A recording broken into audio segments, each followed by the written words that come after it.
ตัวก๊อกล้าง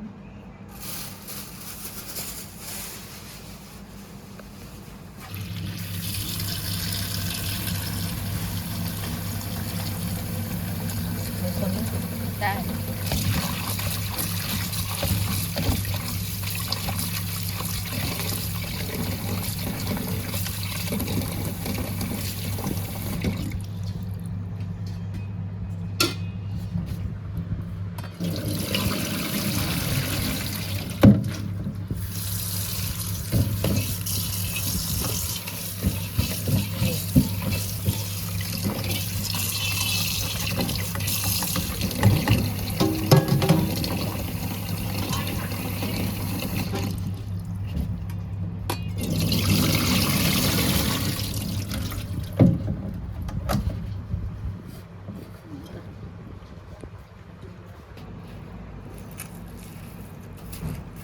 น้ำกระถุงไปเลย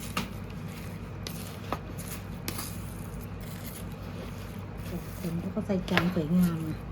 อันนี้มันใส่กล่องนะ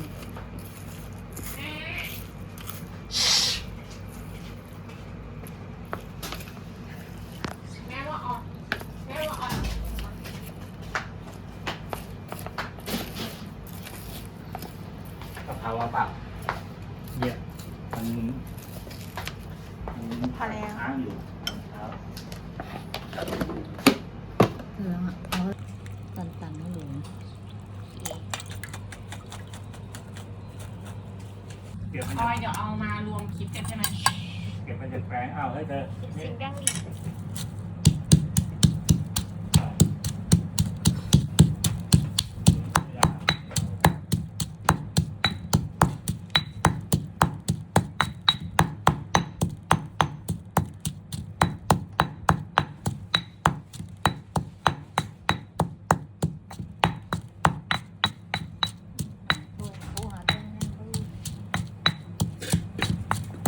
ถ้วยแก้วลูกถ้วยอะไรนะ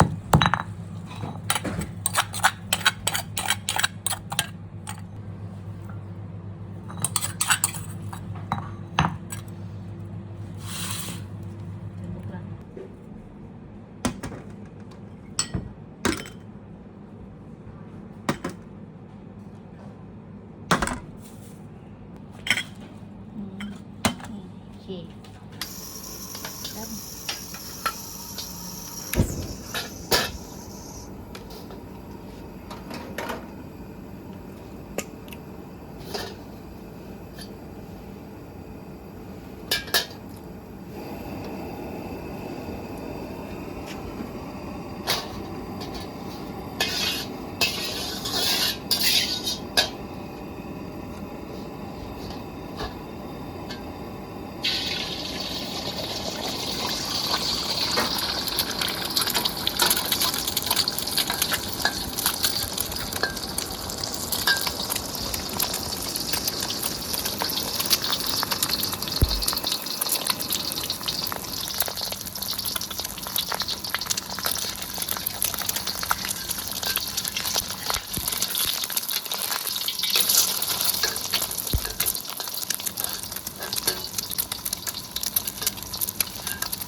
ข้าวประกอบนะ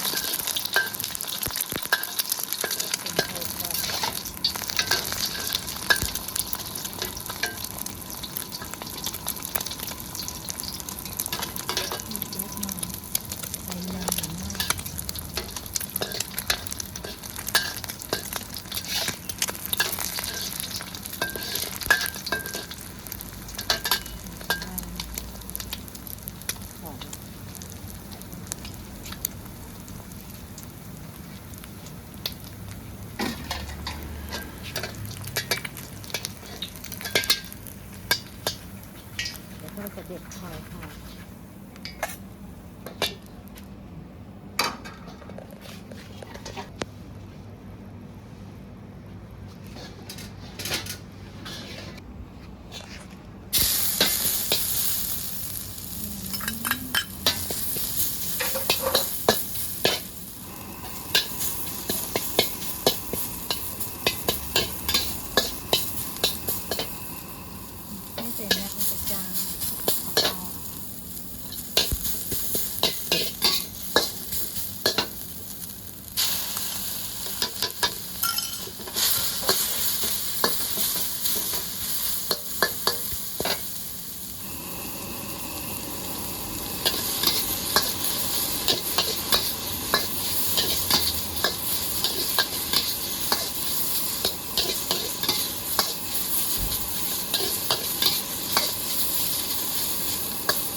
ซีอิ๊วดำ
ราดนะ